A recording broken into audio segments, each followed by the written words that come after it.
The distress call came through at 0347 hours, and I almost missed it because I was 3 sips into cold coffee and losing a bet with myself about how long this shift would stay quiet. It didn't stay quiet. The signal was old format, patched together from pieces, like someone had built it out of spare parts and hope. It took our translators almost a full minute to make sense of it. When they did, the message was simple and desperate. Please, anyone, we are dying. I sat up straight. My name is Rhea Osei, and I am a communications officer on the long-range response ship. Steadfast. My job is to listen. That night, I listened to a species called the Veil, and what I heard made my chest tighten. They were a small, peaceful people. Traders, mostly. Builders of quiet colonies on quiet moons. And now their home was under attack by a raiding fleet that wanted their resources, and didn't care who lived or died to get them. The Veil had sent this message into the dark, hoping some passing ship from the wider galaxy would hear it. They were not expecting much. Most species in this part of space knew that help rarely came fast enough. They didn't know about us yet. Humanity had only been part of the wider galactic community for a few decades. We were the new arrivals, the ones other species still weren't quite sure how to talk about. Some called us unpredictable. Some called us intense. A few, quietly, called us frightening. Though they usually said it with a strange kind of respect mixed in. Here is the thing about humans. We come from a world that never made anything easy for us. Earth gave us storms, and we built stronger walls. It gave us disease, and we built medicine that could turn back death. It gave us mountains and oceans and deserts that would kill you if you weren't careful. And we didn't avoid them. We climbed them, sailed them, crossed them anyway. So when a distress call comes in, humans don't sit around debating whether it's worth the risk. We just go. I forwarded the message to the bridge. Captain Idris Malin read it twice, then looked up at me with an expression I had learned to recognize.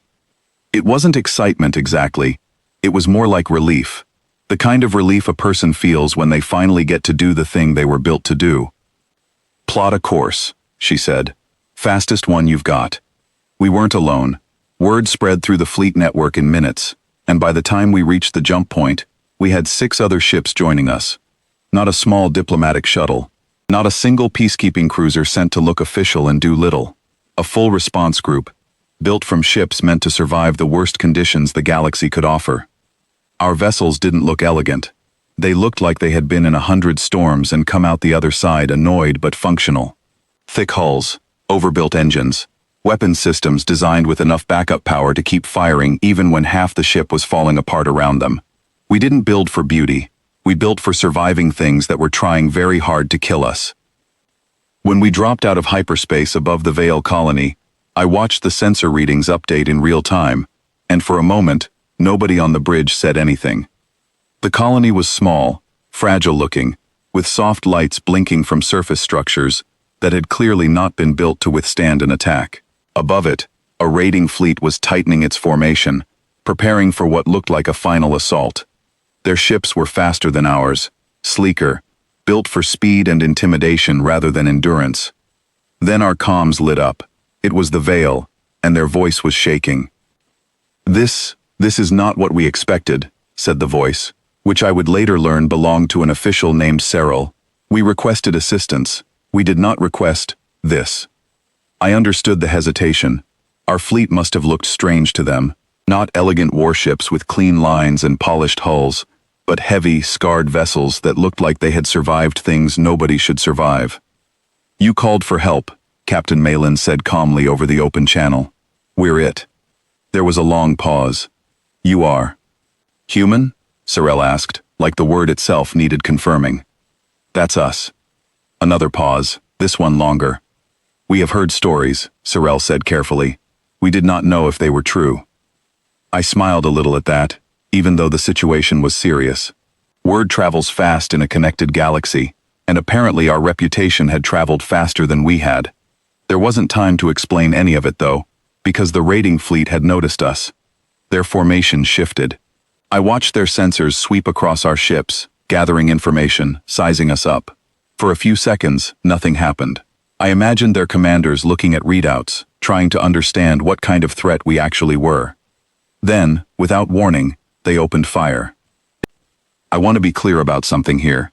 This is not a story about explosions and drama for its own sake. This is a story about what happens when people who have learned to survive impossible situations refuse to back down from one more.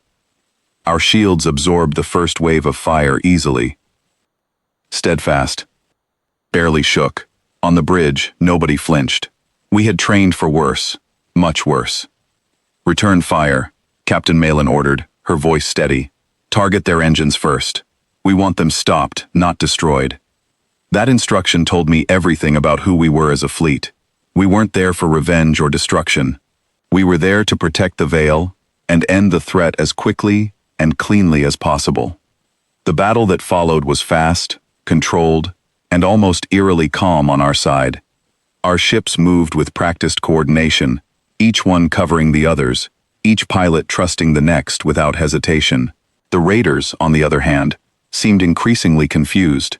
Their tactics were built around speed and intimidation, around scaring smaller, less prepared opponents into surrendering. We didn't scare.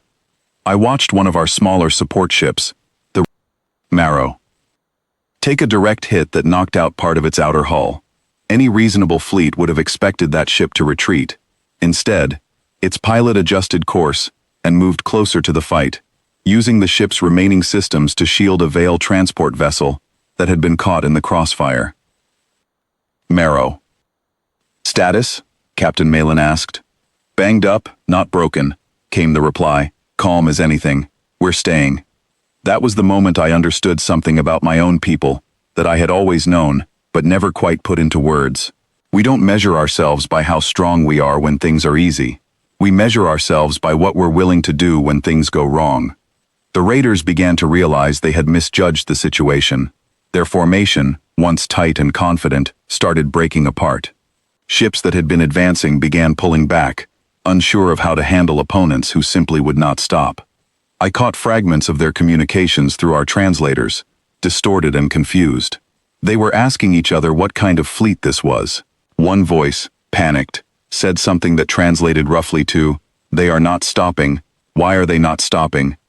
Because stopping wasn't really in our nature, not when someone needed us. The turning point came when one of the raider commanders made a decision that would end the fight faster than any weapon could. Realizing that this engagement wasn't going the way they had planned, and clearly unwilling to lose more ships for a target that no longer looked easy, they ordered a retreat. Their fleet scattered, jumping away one by one, faster than they had arrived. Within minutes, the space above the Veil colony was quiet again, except for the soft hum of our ships settling into a protective formation. I let out a breath I hadn't realized I was holding. "Captain," I said, "no casualties on our side. Some damage, nothing critical." She nodded, visibly relieved, though she tried not to show it too much. "Good, let's get down there and see what they need."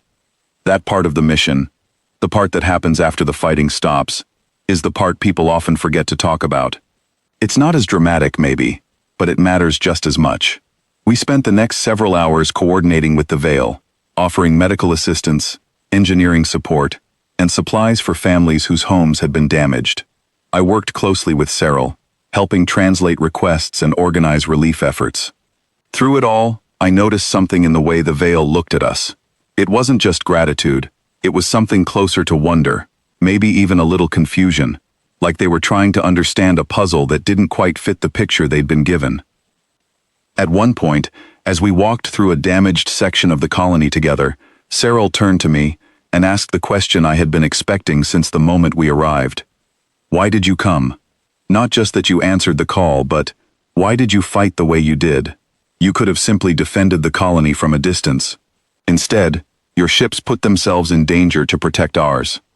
I thought about how to answer that honestly, without making it sound like something out of a story. "Where I come from," I said, "help isn't something you give carefully, in small amounts, only when it's safe. If someone needs help, you give everything you can. That's just how we're taught to think about it." Cyril considered this for a long moment. "Your world must have been very difficult to grow up in." "It was," I admitted. But maybe that's part of why we don't back away from difficult things now. We already know what it's like to face something bigger than us and come out the other side. Cyril didn't say anything else for a while, but I noticed something in their expression shift. Less fear, more understanding. By the time our fleet was ready to leave, repairs on both sides were well underway, and the Vale leadership had already begun making plans to strengthen their colony's defenses, with promises of future cooperation between our people. It wasn't a grand alliance forged in a single day, but it was a start, and starts matter. As we prepared for departure, Cyril contacted the Steadfast. One final time. We did not know what to expect when we sent that message, they said. We hoped for rescue. We did not expect this, whatever this is. I smiled, even though they couldn't see it. That's all right. Most people don't expect us either. Will you come again, if we need you? Every time, I said. That's the deal. You call, we come. No conditions. There was warmth in their voice when they replied, something that hadn't been there at the start of this whole encounter. Then perhaps the galaxy is safer with humanity in it than we believed. I thought about that for a long time after the connection ended, as our ship prepared to jump back into the dark. Maybe we weren't the elegant heroes some species expected when they sent out a call for help. Maybe our ships were too heavy, our tactics too direct, our reputation a little too intense for comfort. But there was something else, something underneath all of that. We showed up. Every time, without hesitation, without asking what was in it for us.